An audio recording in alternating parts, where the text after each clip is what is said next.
یہ آیت ہے نا یہ جو آیت ہے 7 سمندروں کی چابیاں اسی آیت کے اندر ہے. 7 زمینوں 7 آسمانوں اور جتنی بھی مخلوقات ایسی ہے جو ڈس سکتی ہے، جو چیر پھاڑ سکتی ہے، یا ایسی آفتیں اور بلائیں جو آنے والی ہیں، ان سب کو سنبھالنے کے لیے یہ آیت آخری طاقتور ترین آیت ہے. اور یہ عمل حیرت انگیز ترین عمل ہے. میں چند سانسیں پڑھواؤں گا، میں آج چند سانسیں پڑھواؤں گا، اور آپ کو علم ہے کہ یہ کتنی سانسوں کا عمل ہے؟ 40 سانسوں کا عمل ہے. اس کو دیکھتے ہوئے 40 سانسیں، اور ہر سانس میں اپنے مقصد، اپنی مشکل، اپنی پریشانی، جادو، جنات، بندش، بیماریاں، ناکامیاں، تکلیفیں، مشکلات، مسائل، الجھنوں کا ہر سانس میں تصور کرنا ہے. اگر چاہتے ہیں کہ ہمیشہ تونگری رہے، مالداری رہے، عزت رہے، بھرم رہے، اور نسلیں پتہ نہیں کتنی آئیں گی کوئی خبر نہیں، اور ان کا رزق کشادہ رہے، کیسے ہوگا؟ کس طرح ہوگا؟ تو اس کا واحد حل اور اس کا واحد راستہ صرف یہی ہے. اپنے مالوں کو سوچیں، یہ میرا مال اللہ نے دیا ہے. میرے والد غریب تھے، میرا دادا غریب تھا، یا میرا والد مالدار تھا، یا میرا دادا مالدار تھا. آج اگر ان کی جائیداد اور چیزیں مجھ تک پہنچی ہیں تو ان کے پاس راز کیا تھا؟ یہ ضروری ہے. میرا ایک اور پیغام بھی سن لیجیے گا.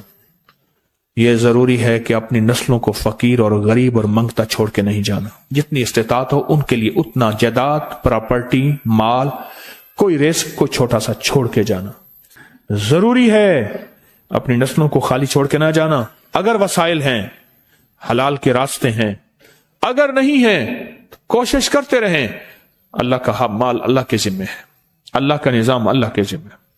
یہ آپ اگر اپنے پاس کچھ مال رکھتے ہیں، کچھ جائیداد رکھتے ہیں، سونے جواہرات رکھتے ہیں، یا کچھ چیزیں رکھتے ہیں، اگر آپ رزق حلال میں سنبھال کے رکھا ہوا ہے اور سال کے بعد ان کی زکوٰۃ دیتے ہیں اور رکھتے ہیں، تو یہ حرام نہیں ہے، اسباب کے موافق ہے اور توکل کے خلاف نہیں ہے. ایسا کرنے سے آپ گناہگار نہیں ہوں گے. ڈھاکہ میں ایک بازار ہے، اس کا نام خانم بازار ہے. خانم رئیس اعظم تھا، رئیس اعظم پر اس نے زکوٰۃ، عشر، ہدیات، صدقات کے لیے اپنا مال محفوظ نہ کر سکا. بہت رئیس تھا. اس کے بارے میں تھا کہ 40 دن تک اگر گھوڑی دن رات دوڑتی رہے، گھوڑا دوڑتا رہے تیز رفتار، اس کی جاگیر ختم نہیں ہوگی. 40 دن 40 راتیں، 40 دن 40 راتیں ختم نہیں ہوگی. باپ کے مرنے کے بعد بیٹی کو ایک چسکا پڑ گیا. وہ تھا کپڑے کے پھاڑنے کی آواز. کپڑا نا پھٹتا ہے تو اس کی ایک آواز ہوتی ہے، بس اس کو آواز اچھی لگتی تھی. تھانوں کے تھان آتے تھے، وہ سارا دن قیمتی بوسکی کے، کرنڈی کے اور قیمتی کپڑے پھاڑتی تھی، اس کو ٹکڑے کرتی تھی. اس کا مشغلہ تھا. اور بیٹے کو مشغلہ یہ پڑ گیا، اس وقت نئی دیا سلائی آئی تھی، یہ ماچس کی ڈبیاں، تیلیاں، وہ ماچس کی ڈبیاں اور تیلیاں جلاتا تھا. اس کا بارود کی بو اسے اچھی لگتی تھی. بارود ہوتے نا، وہ بارود لگا ہوا تھا، تو 2 بارود آپس میں ٹکراتے ہیں، شعلہ نکلتا ہے، اس سے بو بھی نکلتی ہے، اس کو بو اچھی لگتی تھی. ایک وقت آیا کہ وہ خالی ہو گیا. اور خانم فارسی کا لفظ اصل میں، وہ ایک اس گلی بازار کے چوراہے میں کھڑی ہوتی تھی ایک جگہ اور بھیک مانگتی تھی، اور اس کے نام پہ خود بازار کا نام خانم بازار پڑ گیا. میں جھنگ میں گیا، پرانی بات ہے، ہمارے ایک مخلص ہیں، ان کے ہاں ایک چوک میں کھڑا تھا. تو وہ چوک سے ان کی گاڑی لینے آئی کہ آگے راستہ سمجھ نہیں آ رہا تھا. تو مجھے کہنے لگے آپ میری گاڑی میں بیٹھ جائیں. میں ان کی گاڑی میں بیٹھ گیا.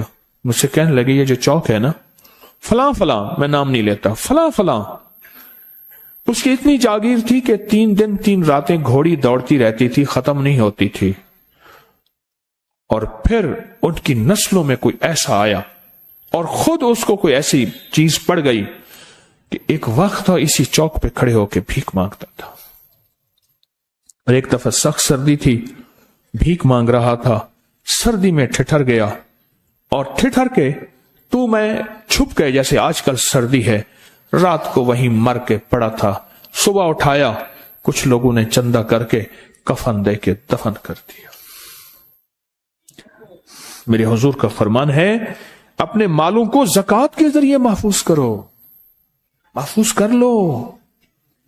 اگر محفوظ نہ کیا، نسلوں میں فقر اور فاقے، غربت، تنگ دستیاں، فقیری اور منگتا ہونا نسلوں کو دیکھے جائیں گے. پھر نسلیں کہیں گی پدرم سلطان بت، ہمارا باپ، ہمارا دادا بادشاہ تھا، جاگیردار تھا، مالدار تھا. ہمارے بڑے بتاتے ہیں زندگی بھر کے لیے فقر اور فاقہ، غربت اور تنگ دستی سے بچے رہیں گے. غیب سے اللہ کا نظام ایسا چلے گا، ایسا چلے گا، ایسا چلے گا. اللہ سارے بھوکے ہوں گے، سارے پیاسے ہوں گے، سارے فقیر ہوں گے، سارے منگتے ہوں گے. اللہ تجھے کھلائے گا بھی صحیح، پلائے گا بھی صحیح، سلائے گا بھی صحیح.